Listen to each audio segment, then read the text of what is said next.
Hello everyone, in today's tutorial I'm going to go through the very basics of an application called Stop Motion Studio Pro. Now you can download a free version on the Apple Store and this is available for Androids, iOS, Mac and Windows. Again, there is a free version online, so you can definitely check that out, and you can also pay, I believe it's about £4.80 or translate that into dollars. So it's very cheap, I'd say $5, and you've got yourself an app that is fantastic for both tablets and mobile devices. So today I'm going to show you the very basics, and I'm going to go through the UI and then show you a little bit of animation that we can create using my lovely Star Trek doll Spock. Okay, so here we've got our main menu, and I can select new movie if I want to create a new movie. There are some already ready-made videos here. If I just go all the way back to the beginning here and scroll through this timeline, then I can go ahead and press play. Let's just go through this. Lovely little animation there. And all of this was created in this app. So it has the feature of being able to record your stop motion animation through each individual still frame. Go through some settings and we can modify them, and I'm gonna show you them soon. So let's go back. So this little arrow here, and I'm aware that I am just selecting buttons on a touch screen, so you may have to bear with me. I'll try and explain exactly where these buttons are. So for now, let's go ahead and select the new movie. So here we've got our lovely Spock within the scene. And if I just hold, I was just about to say hold left click then. No, we're not on a computer, we're on a tablet. I can just pinch zoom. Right? If I want to zoom in on my subject, then I can just pinch zoom here with two fingers, and I can zoom in if I need to. If not, we can just zoom out and see the full frame, because I can always edit this later. And in fact, what I'm going to do is I'm going to shoot the stop motion animation, and then I'm going to put it into something like DaVinci Resolve, which is a free video editing software for your computer.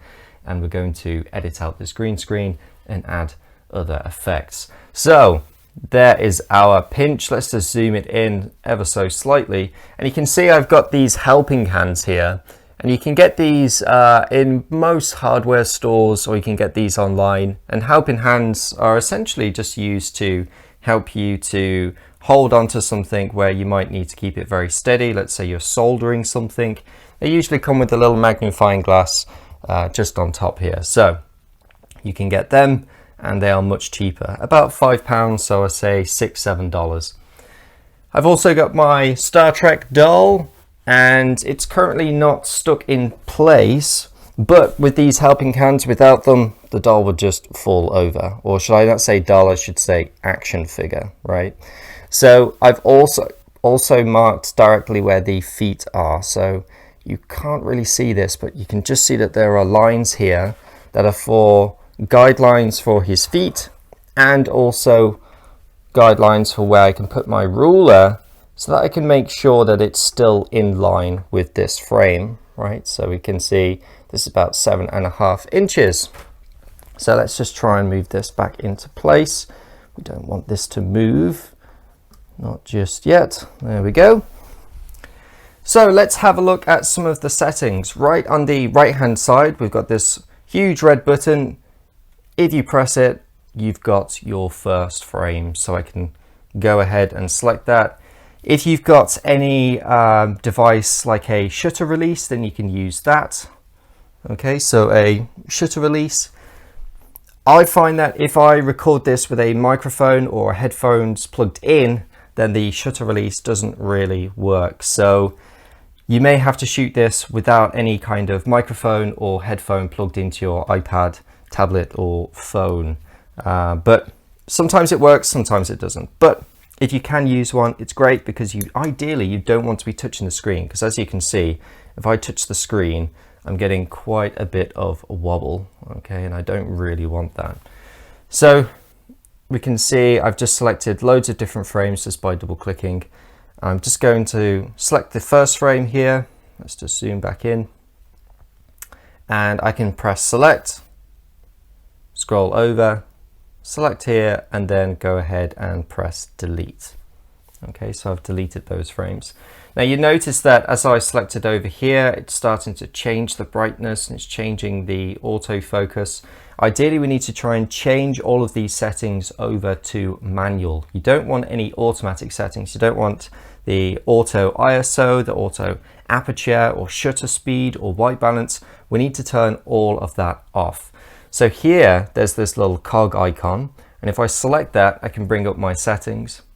Now I'm currently set to 12 frames per second by default. You can change your default value by going back, so back into the front menu. I can press the cog right in the bottom left hand corner, and here we've got a bunch of settings that we can change. So once you've downloaded the app, it will show you tooltips, and if you don't want that, then you can turn those tooltips off. So if you don't want any kind of lessons that kind of pop up when you open the screen, then you can turn them off. We've got the shutter sound, and this is set to enabled, but again, I won't hear it because my microphone is plugged into my iPad. The preview I've set to full. You can set this to high, but I believe it's set to default by default. We've got the background color, so that's the background color of our UI. We can change the name, so it's set to My Stop Motion Movie by default, but you can change this to anything you like. Aspect ratio. Now the aspect ratio is set to 16:9, which is most commonly used for screens, computer screens, TVs. So we can keep it at 16:9. If you want any kind of borders, then you could switch this over to cinema mode, but we can also do that within the settings on our project. So I'm going to keep it set to default 16:9. We've got the speed. Now the speed is set to 5 by default, and this is very low. It's a very low frame rate. So we're going to set this to 12 by default, and Aardman Studios actually shoot at 12 frames per second, and then they export it at 24 frames per second. I'll get into that shortly. If you wanted to set this to say 24, which is the standard, then you could do that, but for now I'm keeping it set to 12. We've also got the quality. Now if you're using the free version, I believe you can only export out as HD. With the paid for version, you can export up to 4K, which is fantastic.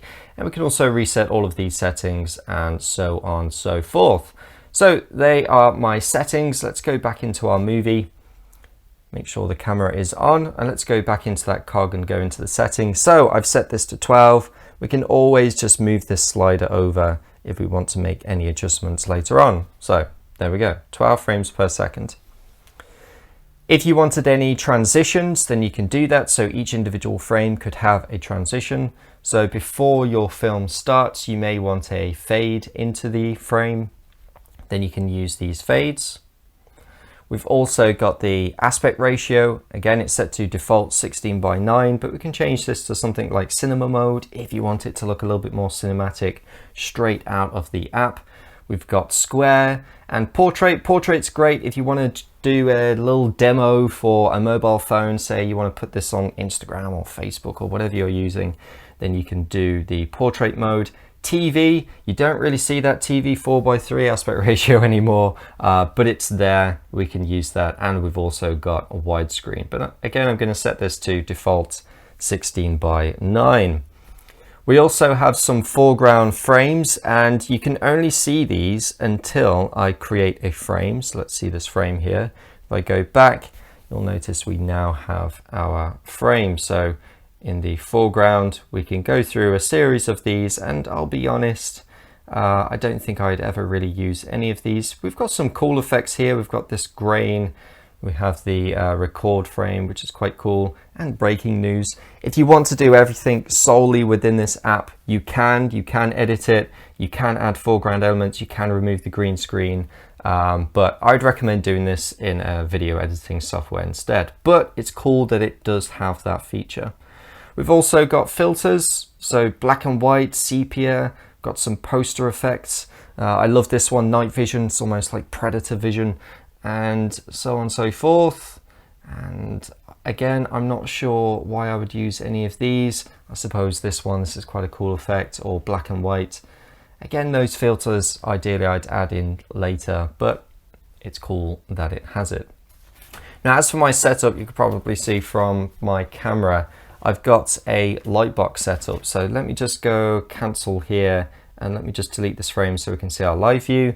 But here, I've got my lightbox, and I can change my lighting just by moving my lightbox around. Okay, so I've got a lightbox, I've got my smart light set to blue, and if you haven't already checked out the previous video, then go ahead and look at that one, because that goes over some of the equipment that I use, and also just a very simple desk lamp. Okay, so this is the budget version to create a stop motion animation. You don't really need a DSLR to create a nice animation. So here, let's see, let's just move the light a little bit. I think that looks okay. Maybe just move it back just a little bit. Excellent. Let's go back into those settings. We've got 4K. So again, free version, HD, paid for version, export out to 4K or RAW. So the RAW aspect ratio, or the RAW settings of your camera built into your phone or tablet. And then we've got the playback options, so we can play the last frame only. We can loop our animation. We can include the live view in our playback. So as we're playing the video, we can also look at the live view on the camera, and that's pretty cool. And we can also add a pause at the end of the playback before it goes back. So we could pause that and also loop it. Right, so they are our settings. Let's press done here. Now we need to try and change our camera settings. So right in the top right hand corner here, or in the middle here, we've got the settings section underneath play. And here we've got our camera selected. So this is the camera that is built into the device. We can also select a remote camera if we've got another camera within the scene. Let's go ahead and select camera here. And we also have our auto settings. So by default, it is set to auto, but we don't want any automatic settings. We need to change this over to manual. So M here, manual exposure and focus. Now it does a pretty good job in the auto setting at auto focusing. So I don't usually change the focus when I switch over to manual, because it's just much easier to have it automatically focus. So I could go into auto and then select my model, maybe even zoom in as well, just to make sure that it is in focus. For now, I think that looks pretty good. So we can go over to manual, and here we've got our white balance. So we need to change our white balance to something like fluorescent. You can go through these settings and see which one's the best one for you, but I've got this set to fluorescent. I have got all of my lights in place, so fluorescent should be a good one. Please make sure that you close your blinds. Try and shut out as much natural light as possible, because you don't want any light to flicker throughout your frames. So make sure you do set your white balance to something like fluorescent as an example. Again, we have our focus, and we can move that slider, but I'm going to keep it where it was because the automatic focus has done a pretty good job. We also have the ISO, and we can change this accordingly. So if we need it brighter or darker, then we can change the ISO. We also have the shutter speed, and I'm going to keep this at 50. That should be just fine. But again, if you need to fine tune this, then you can move those sliders.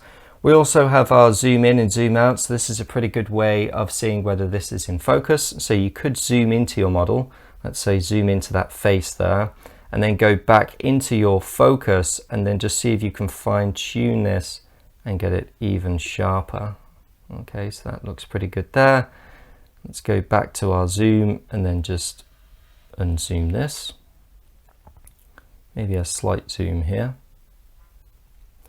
And we can also enable the green screen.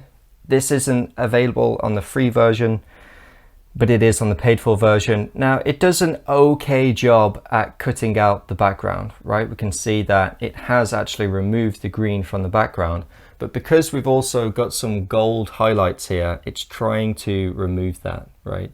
So it's awesome that it has this feature, because as you can see, look at that, it's cut my hand out, amazing.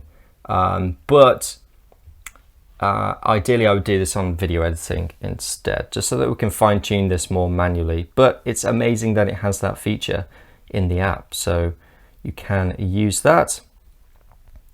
If you do use the green screen, then you can just change these to any background that you want, and you can always import your own background. Again, you can do all of this solely within this app, so it's pretty darn cool. If you had a background that you wanted to use and import, then you could do that and animate that way. You can see that we do have some slight green tinge here, and ideally I would try to edit that out again in video editing, but it is cool that it has it on the app. So if you want to use that feature, let's say you're creating little Lego animations and you just want to remove a background, it could be like a window in the background and you want to remove it, this is pretty cool to do that. And we also can go back to those settings. So let's just turn off the green screen, and you can rotate if you need to, but it gets a little bit confusing, so I'm not going to do that. So let's go and press done here. So now we're on our manual settings. Everything is set up. We've got our settings here that we've set up, and we also have our settings down the bottom here that we've set up at 12 frames per second. Now what I'm going to use is a guideline, and I'm going to import a clip, and this clip is going to be my guideline to animate my character. So by selecting clip, I can go into the clip that I've just recorded, and I've recorded myself doing a very overly exaggerated walk. And because I've set this to 12 frames per second, let's make sure we don't have that frame on, let's turn that off. Because it's set to 12 frames per second, it has actually imported this frame at 12 frames per second. So if I went into these settings and set it to 24, then the clip that I imported would be at 24 frames per second. And this clip is just over 3 seconds long, so we have 47 frames. And ideally that is what we would be working towards within our animation. So right on the left hand side, we can actually see what frame we have underneath it. So I can use this onion skin, and if you're unsure on where all these settings are, on the right hand side there's a question mark, and if you select that, it gives you a guideline as to what these are. So we've got our onion skin here on the left hand side, and now I can see my live frame underneath. Okay, which is fantastic, because now I can see my video, which is going to help me to animate this character, and I can see my live frame in view. Now we can see that our character is smaller than me within the frame. This is as far back as I could walk in the room, but it's great at least to have a guidelines to see where is the leg going to move. So let's see. We could say by the 5th frame, we can see that the back leg starts to move up and the front arm starts to move up. And then we can see as this animation starts to ease in and ease out. So as the leg goes up, we've got 2 frames, and then it starts to come back down to 4 frames and then ease out until the next leg comes up and down. So our animation looks something like this. Okay, and we want our character to do exactly that. So let's go back to the beginning. And if I take a photograph, unfortunately, the only, I would say con sounds like you've been conned out of something, but there's only one timeline, right? So I only have to work towards this timeline. It's not like something like Dragon Frame where I've got multiple timelines that I can work with. You can use a reference video and see it directly on top of your frame, but it doesn't actually interfere with this timeline. With this one, it does. So if I go ahead and press the record button, then it puts the frame right at the end, which means that I then have to scroll all the way back to the next frame, and then I'd press the button again, and then again I'd have to go all the way back to the beginning. So it's a little bit easier just to arrange this so that your frame is at the beginning and not at the end. So let's go ahead and delete these 2 frames. And what I can do is I can go all the way back to the beginning, select my first image, and then select Insert Camera. So now my camera is right at the beginning. But the problem with the camera being right at the beginning is that when I onion skin, it's trying to onion skin what was behind it, and currently there's nothing behind it, right? So what I usually do is I select the first frame that I'm using as reference, and then I'll select copy and then select the frame again and select paste. So now I've got a copy of the first frame. If I then edit this, so select the image and select edit, then I could label this something like stock frame. So let's select the plus icon, select draw, and I'll just name this stock. Okay, so I just know that that's the first frame and I'm not really going to be using that one.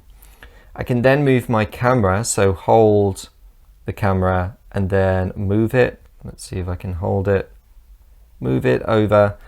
So now when I move backwards and forwards, I can just see that stock frame behind it. Okay, so this is great if you need to just move this and then make small adjustments and try and match it to the reference image. Okay, so let's move that in place. And of course you could move this closer to the frame if you wanted to. You could put something underneath here. I've just got a very simple setup. I've got a green cloth and I've just got some green card, okay? Very inexpensive, but you could put something underneath it, let's say a couple of books, just to raise this up. I could move this closer to the camera and then we could shoot it that way. For now, I'm just using this stock video as my reference. I don't need to have it directly on top, but you can do that. So let's take our first frame. So let's go back to the beginning, and yeah, that looks okay. So in this case, I need to very lightly touch the screen. I don't want any wobble because my animation will move then. And I can go onto my onion skin and then just move over to the next frame. So is there any difference between this frame and that frame? Let's have a look. So there's only a very slight difference we can see there. Let's just turn the opacity up a bit. So that is the difference. So let's do the same. Let's go back into our frame and then just very slowly just move the character like that. And you can move these sliders up and down and just see what change you're making. So there's a very slight change there. So let's go ahead and select the record button. And then we need to go on to our next frame. Now, this is where it gets a little bit complicated because you're now trying to follow each individual frame. So we know that we're on the third frame. It's easy to say that was the third, that was the fourth, that was the fifth. But when you're scrubbing backwards and forwards like this, you're sometimes going to forget exactly where it was, because with each frame, it's also going to add additional frames on top. So 15 is no longer going to be 15 as we start taking images. So how do we combat that? It's a little bit of a slow process, but we can select each image and perhaps just go onto the plus icon and just mark a tick on each frame that we've actually used. So I can go back onto this one, can select this image, go to edit, plus icon, add drawing, and just tick it. Again, it's a very slow process, but it will help you out in the long run, especially once you get to those 40 odd frames. So let's go from our second to third and see what changes we've got. We've got a slight bend in the front knee, and we also have a slight bend of the front arm. So let's go back to our figure, and I'm just going to put this somewhere in the middle just so we can see our previous frame. And all we need to do is move the arm slightly up and the front knee just bends just a little bit there. Okay, so let's see that before and after. There is our difference. We can see the character just moves back a little, so I'm just going to very slowly move it forward. And you do need to make very small changes, right? You don't want to just very quickly hold this and pull the arm up. It will look very jagged in your animation and your character may move backwards and forwards, and we don't want that. So let's select our next frame and then we go on to our image, edit, plus, add drawing, and I'm just going to tick that. I would say if any developers are watching this, it would be great to maybe just be able to highlight your frames. So maybe even just select something here where I could change this to green or color code this, because I'm not seeing that within the menu and I'm yet to come across something like that. So for me, I just use a tick. Right, so let's go on to that fourth frame and let's see what difference we have here. So let's turn this backwards and forwards. And let's see what difference we've got. Again, we've got a bend in the knee, and then the arm comes up even more, and then that back arm will slowly start to move back as well. So let's go back to our frame. So let's go back to this one, and let's add that front bend to the knee. Arm moves up slightly, and the back arm will also just move back just a little bit. So let's see the difference there. There we go. And then we can select that frame. Right, so next frame, let's again add this tick.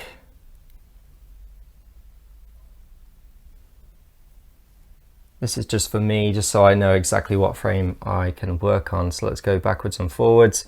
Let's turn this onion skin down. And again, this is why this reference is amazing, because I can just move backwards and forwards, and I can just make sure that I am following some sort of guide. Otherwise, if you're doing this just randomly and you haven't got any reference, you don't really know how to create a walking cycle or any kind of movement in general, then it's great to use these as guidelines. So we can actually see that although we've moved that front leg forward, it was actually in preparation for the back leg to move up. Okay, so without that, you may think that the front leg doesn't move at all and it's only the back leg that's going to move. So it's great to just use this as a learning tool as well. So back leg comes up, and also the front arm starts to come up. There's a slight bend in the back as well. It starts to lean back. We could try and add that as well, but let's have a look. Let's go back to our frame here. We need to start to bend this back leg up, and again, this is why we have these helping hands to help us here, just so that our model doesn't fall over. And then this front arm starts to come up with a slight bend. I'm going to need to have a look at my last frame just to make sure there isn't such a massive difference. So there is quite a big difference there. It has moved. So let's just bring this back a little bit and also move it forward. Okay, and we can bring our ruler back and just make sure that this is set to the same height and that it hasn't moved backwards. So it looks like it's moved backwards just a little bit. So let's just move this and move this one. Let's try and get it back to where it was, like that. And let's move that frame backwards and forwards and have a look. Let's just rotate this slightly.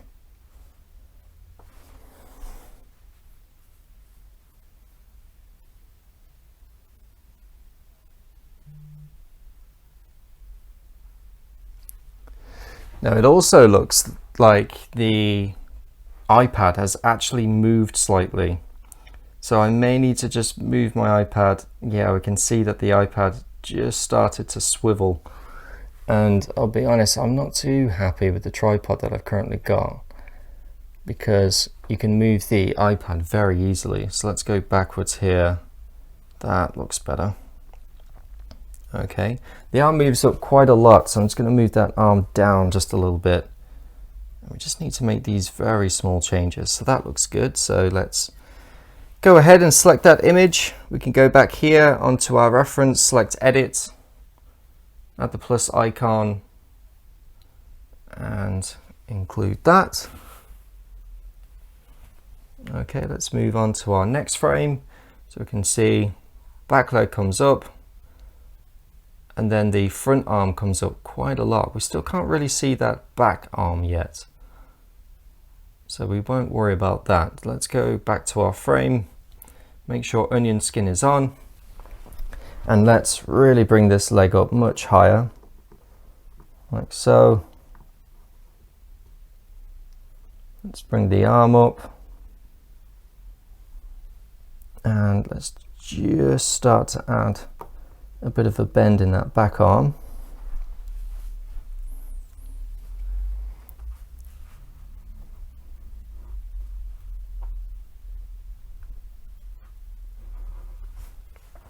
And what we don't want is our figure to just fall over, and this is why we've also drawn exactly where the character was, otherwise we won't really know where it originally was. Like that.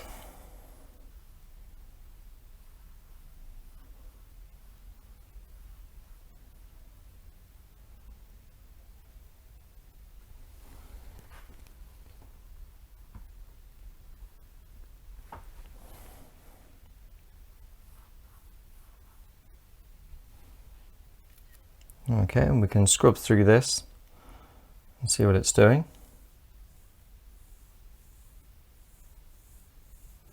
So we can see our character's already starting to move now. And that is the beauty of stop motion animation. Right, fantastic. So let's go ahead and mark this one. So edit, plus icon, add drawing, and then that one's done. And then let's move over. So again, we've got the back leg moving up even more. Back leg, arm in the back starts to be revealed. Slight front bend extension. And the front leg and then front arm comes up. Okay, so let's do that. Let's move this down. Back leg moves up. If it allows me on this figure, this arm moves up, and we've also got the back arm that we can now see within the frame.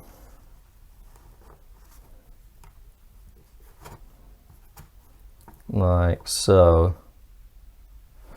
Now I am limited to the amount of movement that this figure actually has. Ideally you could also kind of remove the legs and remove the arms and then try and make your own armature. Just slowly trying to move this back in place. We can see it's starting to fall over, so I may need to just move these.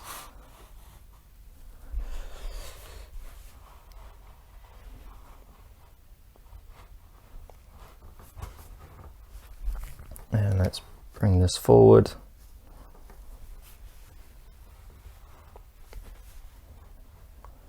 I'm trying to keep these armatures out of the way. I usually have one on each side, but for today I put it on one side, and yes, it can become quite weighty, so let's just try and move that forward. Let's bring this arm higher up, and then let's see the before and after.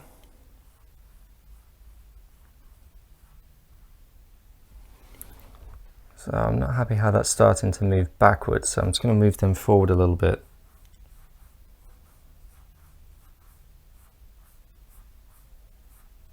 That looks better. Let's take the photo. And then let's go back to our reference.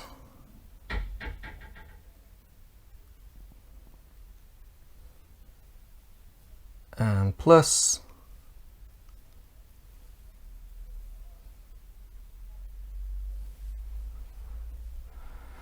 And there we go. So let's go back to our frame and let's see what this is doing.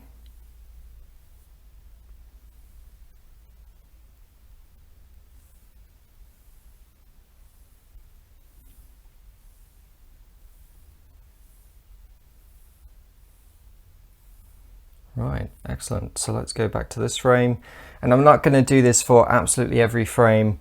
I'm going to stop talking and maybe speed through this so that you can see how this is animated. But I just wanted to give you an example of how you could follow this by using a guideline. Okay, so use a reference, and it's really going to help you to move your character and to get you up and running, because it's so much easier to have a guideline than to just do this blindly, right? And you're also going to learn exactly how the body moves and how many frames you may need, and then before you know it, you may not really need the reference anymore and you can do it by eye. But for now, when you're learning, using these references are great. So let's have a look at this one. You can see that the back arm is shown more now, front arm is shown more, and then the back leg starts to come up. That's great. So we can go back to our frame and let's try and replicate that. So it gets a little bit more difficult. Let's move this arm back. Make sure these helping hands are kind of out of the way. It's going to make it easier to edit. So arm is back. Arm is up. The leg is really high up. And then this leg actually extends up a little bit.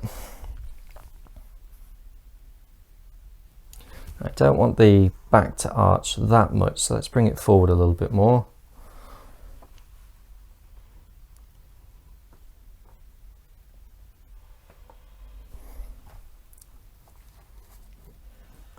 And these arms are really getting in the way, so you've got to be careful that it doesn't actually interfere with your animation. So let's try and move that down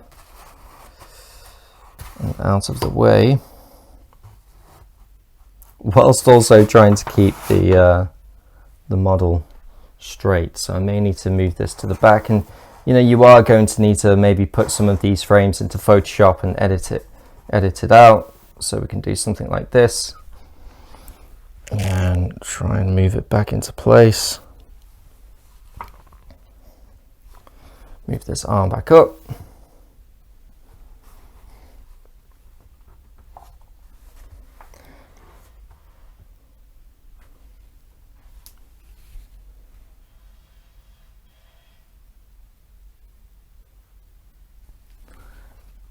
Let's turn that a little bit more. Yeah, so we're going to need to edit those helping hands out in the background. But now that's moved up, that looks okay. We can just see this is kind of getting in the way. I might need to unclip this, maybe put it somewhere else, like here. There we go.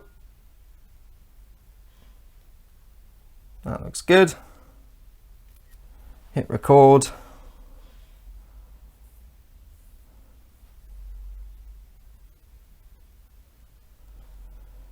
And then I can edit this one.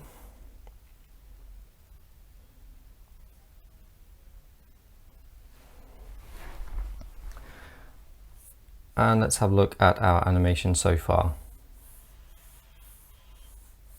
Excellent. Right, so now I'm going to stop talking. I might narrate over the sped up version, and I'm just going to animate the rest, and then we can have a look at the results later. Once I've animated this, in the next video, I'm going to take this still frame animation, export this out into something like DaVinci Resolve, and then I will remove the green screen and maybe add some motion blur as well in between these frames.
Okay, so we've reached the end now. I haven't animated absolutely every frame.